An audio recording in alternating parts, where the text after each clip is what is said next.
الحمد لله رب العالمين والصلاة والسلام على سيد المرسلين سيدنا ونبينا خاتم النبيين وعلى آله وأصحابه أجمعين أما بعد. قال الله تبارك وتعالى في كتابه المجيد والفرقان الحميد: أعوذ بالله من الشيطان الرجيم بسم الله الرحمن الرحيم. لقد من الله على المؤمنين إذ بعث فيهم رسولا من أنفسهم يتلو عليهم آياته ويزكيهم ويعلمهم الكتاب والحكمة وإن كانوا من قبل لفي ضلال مبين. صدق اللہ العظیم. میرے محترم بزرگوں، دینی و ایمانی بھائیوں، اللہ تبارک و تعالی ہمارا خالق و مالک ہے.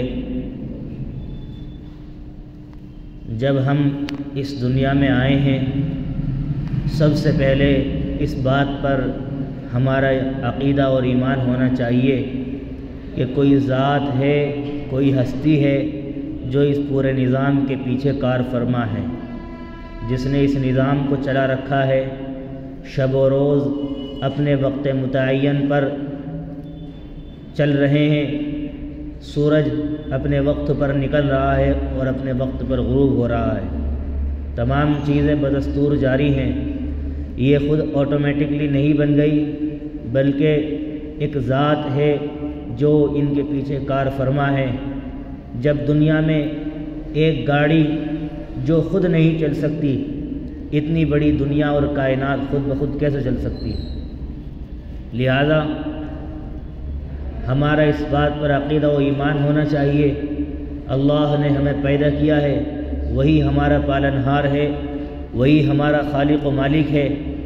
اور جب اس نے پیدا کیا ہے تو پیدا کرنے کے بعد یوں ہی نہیں چھوڑ دیا، بلکہ ہماری ہر طرح کی ضرورت کا انتظام بھی فرمایا ہے. ہم انسان ہیں، میڈیکلی طور پر ہمیں بھوک لگتی ہے، پیاس لگتی ہے، اور ہمیں جو بشری ضروریات ہیں وہ لاحق ہوتی ہیں، یعنی جو ایک انسان کو ضرورتیں پیش آ سکتی ہیں وہ ہمیں آتی ہیں. وہ بھوک ہو، وہ پیاس ہو، وہ نفسانی خواہشات ہوں، وہ کچھ بھی ہوں، اللہ نے ہماری ہر ضرورت کا انتظام کیا ہے. جب ہمیں بھوک لگتی ہے، اللہ نے ہمارے لیے رزق متعین کیا. وما من دابة في الأرض إلا على الله رزقها ويعلم مستقرها ومستودعها كل في كتاب مبين. صرف ہمارا ہی نہیں، ہم تو سمجھتے ہیں کہ ہم کماتے ہیں تو کھاتے ہیں، ہم نہیں کمائیں گے تو نہیں کھائیں گے. یہ ہمارا عقیدہ ہے اور ہم ایسا سمجھتے ہیں. لیکن اللہ نے صرف ہمارے ہی رزق کا انتظام نہیں کیا، بلکہ وہ تمام مخلوقات جو کما نہیں سکتی، جو بے زبان ہیں، جن کے پاس عقل نہیں ہے. انسان میں تو اچھے بھی ہوتے ہیں، برے بھی ہوتے ہیں، عقل مند بھی ہوتے ہیں، بیوقوف بھی ہوتے ہیں، لیکن جانور کے اندر سب کے سب ایک جیسے ہیں. اللہ نے ان کو عقل نہیں دی ہے، وہ غیر مکلف مخلوقات ہیں. آپ یہ نہیں کہہ سکتے کبھی بھی کہ یہ میرا گھوڑا ہے، یہ بہت اچھا ہے، تو اس کا کیا مطلب ہوتا ہے؟ کیا یہ بہت عقل مند ہے؟ نہیں، اس کا مطلب یہ ہے یہ بہت تیز دوڑتا ہے، یہ بہت طاقتور ہے، یہ نسلی گھوڑا ہے، بس اتنا ہے اس کا. لیکن جب آپ اپنے کسی بچے کا تعارف کرائیں، یہ میرا بچہ بہت اچھا ہے، تو اس کا کیا مطلب ہوتا ہے؟ اس کا مطلب یہ ہوتا ہے کہ یہ بہت ذہین ہے، یہ پڑھنے میں اچھا ہے، یہ ماں باپ کی فرما برداری کرتا ہے، کبھی گالی نہیں دیتا، باہر بدتمیز بچوں میں نہیں بیٹھتا. یہ انسان کی صفات ہوتی ہیں. اب آپ کہنے کو یہ کہہ سکتے ہیں کہ جانوروں میں بھی تو وفاداری ہوتی ہے، کتا کتنا وفادار ہوتا ہے. تو یہ سوال تو ایک دم بچکانہ سوال ہے. کتے میں جو وفاداری کے سافٹ ویئر ہیں وہ آٹومیٹکلی انسٹال ہیں، یعنی وہ اللہ کی طرف سے اللہ نے وہ وفاداری ہی کرے گا. جو اس کے سامنے کوئی کھانا ڈالے گا، بسکٹ ڈالے گا، وہ اس کے سامنے پونچھ ہلائے گا. سوال یہ پیدا ہوتا ہے کہ اس کے مقابلے میں شیر ہے، اس کے اندر وفاداری کیوں نہیں ہے؟ اس کے اندر سختی ہی سختی ہے. کیونکہ وہ جس طرح کی غذائیں کھاتا ہے ایسے ہی اس کے اوپر اثرات مرتب ہوتے ہیں۔ جو جانور سخت ہے تو سخت ہے، اور جو نرم ہے تو نرم ہے۔ آپ نے کبھی بکری کو دیکھا ہے وہ کبھی چیر پھاڑ کر کسی چیز کو کھا رہی ہو؟ نہیں، کیونکہ اللہ نے اس کے ذہن کو ایسا بنایا ہی نہیں ہے۔ وہ تو مجبور محض ہیں، جو جس طرح کی مخلوقات ہیں اللہ نے اس کو ایسا فکس کر دیا ہے۔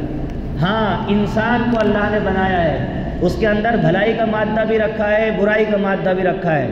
وہ چاہے تو بھلائی بھی کر سکتا ہے، وہ چاہے تو برائی بھی کر سکتا ہے۔ اللہ کہتے ہیں کہ ہم نے تمہیں پیدا کیا اور تمہیں مجبور نہیں کیا، بلکہ ہم نے تمہیں عقل سلیم دی ہے۔ اب تمہارا پیپر آؤٹ ہے، مارکس آؤٹ ہے، یہ سوالات ہیں، یہ جوابات ہیں، ایسا کرو گے تو اتنے نمبر ملیں گے۔ یہ تمام تر چیزیں اللہ نے واضح فرمانے کے بعد کہا اپنی مرضی سے چاہو تو اچھے بنو اور اپنی مرضی سے چاہو تو برے بنو۔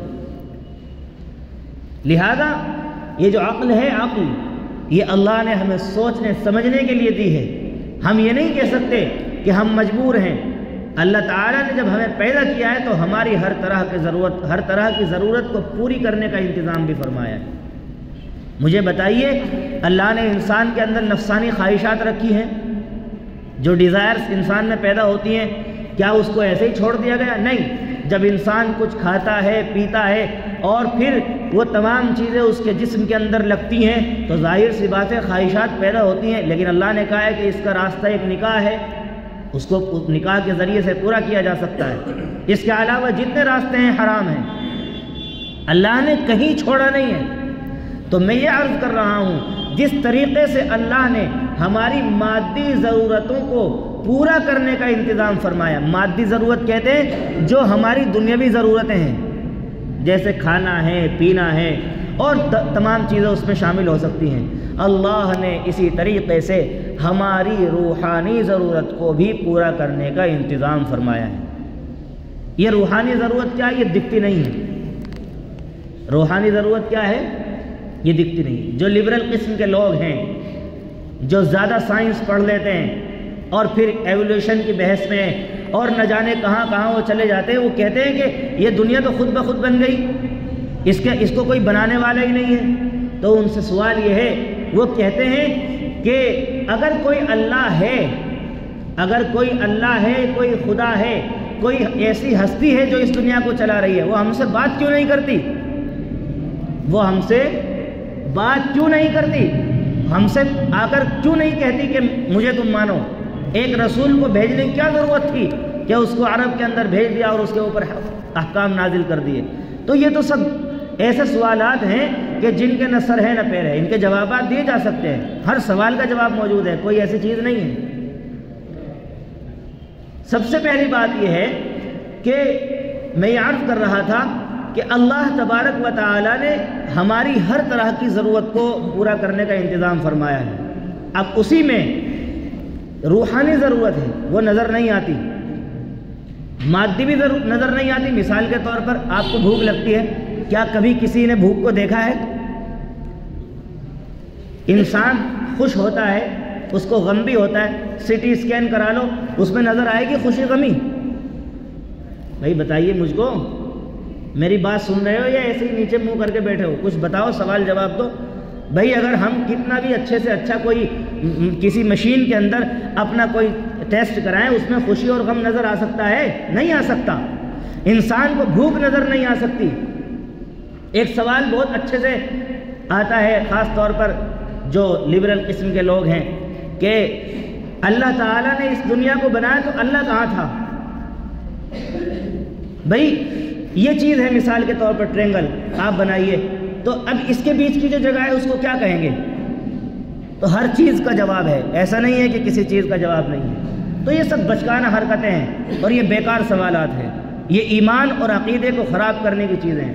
چونکہ آج کل نوجوان سوشل میڈیا سے وابستہ ہے اور موبائل چلاتا ہے، ساری چیزیں دیکھتا ہے، تو اس طرح کی چیزیں اس کے سامنے آتی ہیں، اور جب اس کا جواب اس کو نہیں ملتا، کیونکہ دینی علم اتنا ہے نہیں کہ اپنے آپ جواب ڈھونڈ سکے، تو پھر وہ گمراہی کی طرف جاتا ہے۔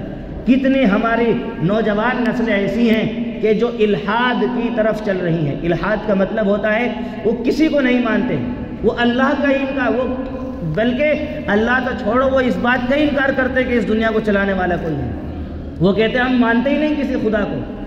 تو ہماری نوجوان نسلیں خاص طور پر الحاد کی طرف، لادینیت کی طرف اور اس کی طرف جا رہی ہے۔ ہمیں ضرورت ہے کہ ہم اس سلسلے میں کچھ گفتگو کریں اور کاؤنسلنگ کریں تاکہ ہماری نسل کا ایمان اور ان کا عقیدہ محفوظ اور مضبوط ہو سکے۔ اسی طریقے سے میں یہ عرض کر رہا تھا، اللہ تعالیٰ نے ہماری روحانی ضرورت بھی بنائی ہے کہ اللہ نے ہمارے اندر بھلائی بھی رکھی ہے، برائی بھی رکھی ہے۔ اب جب دونوں طرح کے سافٹ ویئر انسٹال کیے ہیں تو ظاہر سی بات ہے ان کے لیے ہمیں کوئی گائیڈنس بھی چاہیے، کوئی رہنمائی بھی چاہیے کہ ہم کس کی بنیاد پر ہم جو ہے اپنا راستہ طے کر سکتے ہیں۔ اس کے لیے اللہ رب العزت والجلال نے ایک سلسلۃ الذہب، ایک بہت ہی اچھا سلسلہ جاری فرمایا جس کو انبیاء کا سلسلہ کہا جاتا ہے۔ یہی بات جماعت والے بتاتے ہیں، لیکن وہ بیچارے سیدھے سادے انداز میں بتاتے ہیں کہ جب برائی پھیلتی رہی اللہ تعالیٰ نے نبیوں کو بھیجا، اے بھائی توجہ دیجیے ادھر۔ پہلی بات تو یہ منتشر ہو کر کیوں بیٹھتے ہو؟ جب اگلی صف خالی ہے ان کو پر کر کے بیٹھنا چاہیے، نہ پتہ نہیں کیا انداز ہے بیٹھنے کا۔ آگے آ جائیے، تشریف لے آئیے، پیچھے سے آ جاؤ بھائی، آ جاؤ، سب کو دھوپ نہیں لینی، آ جاؤ، آپ بھی آ جاؤ، آ جاؤ۔ پہلی صف کو پورا کرنے کا تو بڑا ثواب ہے، آپ لوگ نہ جانے اس میں کیوں غفلت برتتے ہیں۔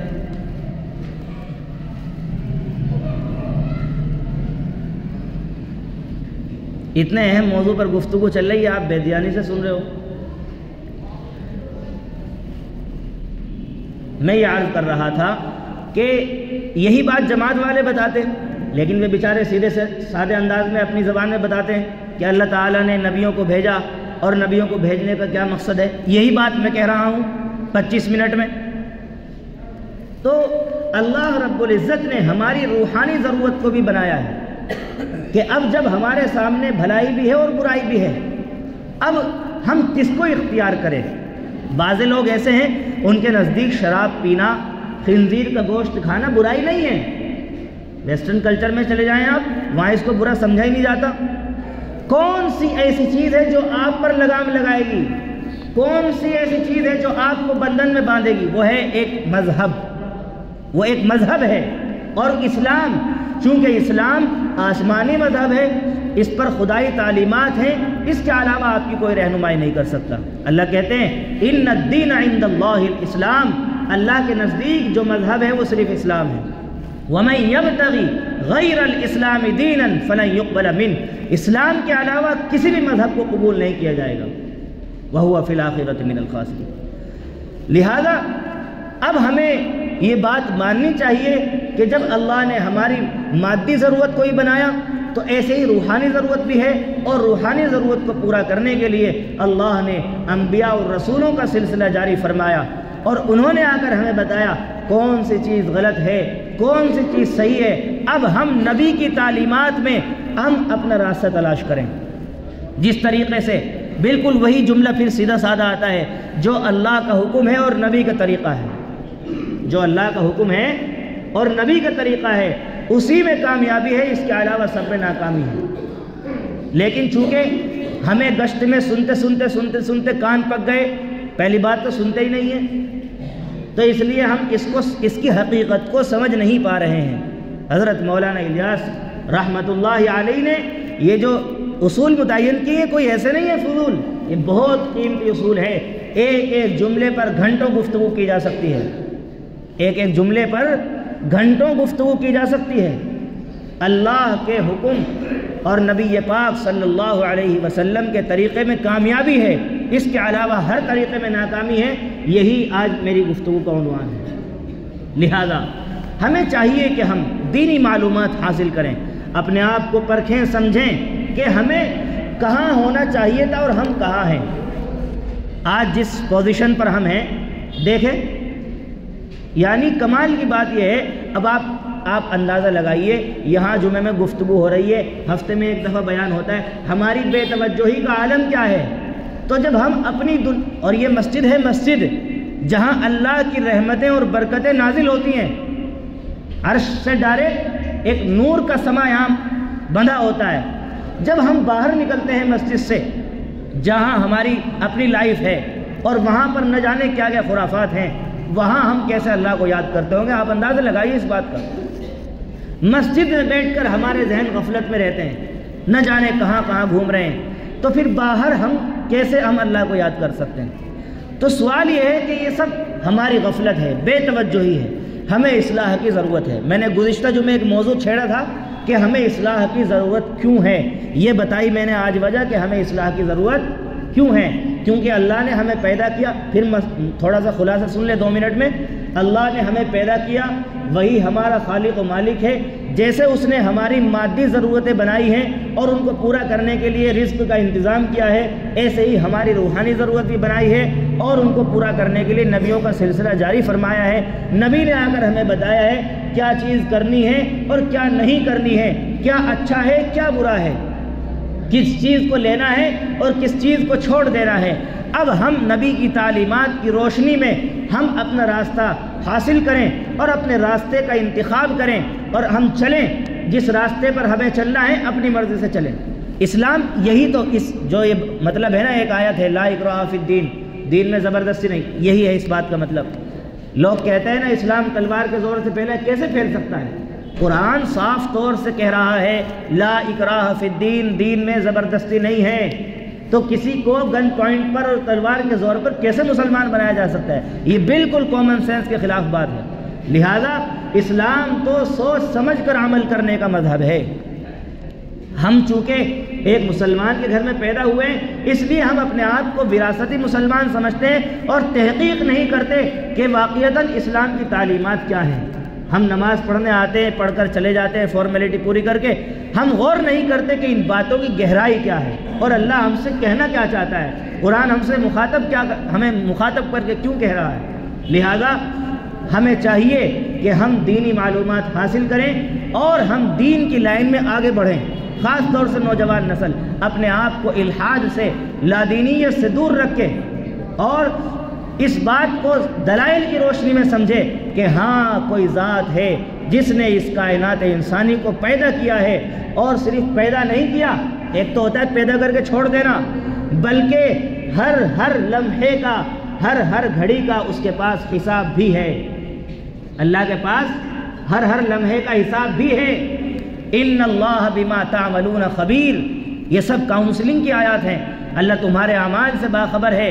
یعلم خائنۃ الاعین وما تخفی الصدور، وہ آنکھوں کی خیانت کو بھی جانتا ہے اور جو تم دل میں چھپا رہے ہو اللہ اس کو بھی جانتا ہے۔ اس سے کوئی چیز بے خبر، وہ کسی چیز سے بے خبر نہیں ہے۔ ان ربک لبالمرصاد، تمہارا رب تمہاری گھات میں بیٹھا ہوا ہے۔ جس طریقے سے شکاری بالکل بندوق لے کر بیٹھا ہوتا ہے، اسے دائیں بائیں کی کچھ خبر نہیں ہوتی، بالکل اس کا نشانہ بالکل جانور پر ہوتا ہے، اپنے شکار پر ہوتا ہے، اسی طرح اللہ ہمیں دیکھ رہا ہے۔ بتاؤ ہم اللہ کی نظر سے بچ سکتے ہیں کیا؟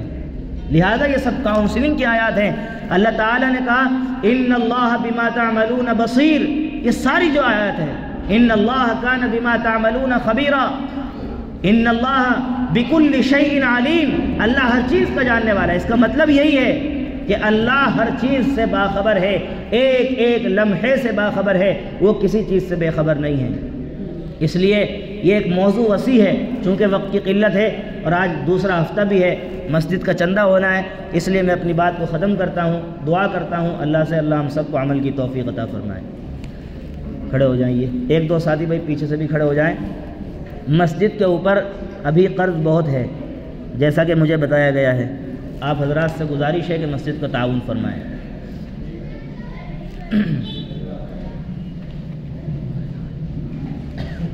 بھائی سنتوں کا وقت نہیں ہوا، ابھی بیٹھ جائیے، میں نے 5 اسی لیے پہلے ختم کر دیا۔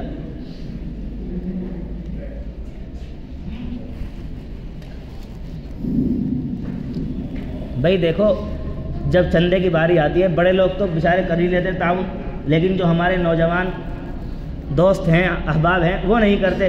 بھائی تھوڑے بہت تو پیسے تمہاری جیب میں بھی رہتے ہوں گے، کچھ نہ کچھ کھانے پینے کو ملتے، اب اس میں سے ہی اللہ کے راہ میں خرچ کرنا چاہیے۔ آپ نہیں کماتے وہ الگ بات ہے، لیکن کچھ نہ کچھ ابھی سے جب عادت ڈلے گی تو پھر آپ جب کمائیں گے تو پھر جا کر آپ کے اندر جذبہ پیدا ہوگا، کیونکہ باپ کی کمائی میں سے تعاون کرنا آسان ہے بمقابل اس کے کہ اپنی کمائی سے آدمی تعاون کرے۔ لہذا کچھ نہ کچھ ہر کسی کو تعاون کرنا چاہیے۔ جب جمعے میں آیا کریں کچھ نہ کچھ پیسے جیب میں ڈال کے لایا کرو. اس لیے نہیں بھائی مسجد ہمارے دینے سے کہاں مسجد بن سکتی ہے, یہ تو اللہ کا نظام ہے. ہاں اس نیت سے کہ ہمارا حصہ اللہ شامل کر لے, قبول کر لے. احسان سمجھ کے نہیں دینا کبھی مسجد کو, اپنے اوپر احسان کر کے مسجد کو تعاون کرنا.